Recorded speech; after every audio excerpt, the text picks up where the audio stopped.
Good day, folks. We are going into what I would call probably the heaviest part of the course, and that's a section on emotions, which runs 2 weeks. This week, I have elected to stay off camera, but that doesn't mean what I have to say is any less important. Pay close attention to this chapter or section because there's a lot of really useful things in here. I want to start off by saying that when it comes to the expression of emotions, I think that there are two kinds of people. The first type are the collectors.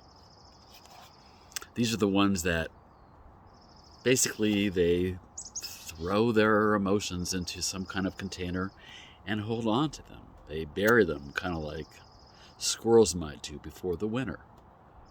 So when they feel something, they don't express it, they just bury it. Bury it, bury it, bury it. Store it, store it, store it. And as you can imagine, this can cause problems because you go into emotional debt and you're carrying on too much of a burden. And at some point, the bow may break and we have an emotional outburst. And that's primarily due to being a collector. We keep it all inside. We do not let anybody know how we are feeling. Now, there is another type of coping or expression of emotions, and these are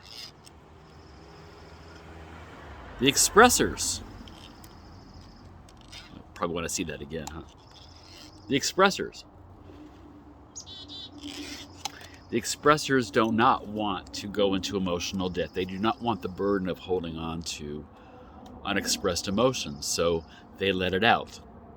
If they're feeling something, if they're angry, you tend to know it. They let you know. If they're sad, they don't hide it. They let it out. Scared, the same thing. Apprehensive, nervous, overwhelmed, whatever it might be, they don't hold it inside. They let it out. So it's a very different way of coping or of expressing emotions. Once again, I'll show this to you because I love this. Okay?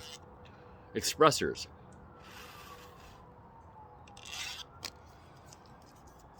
So as we go through this section on emotions, I ask you all to think about what you are and whether your way of dealing with them, by expressing them or by hoarding them, is working for you.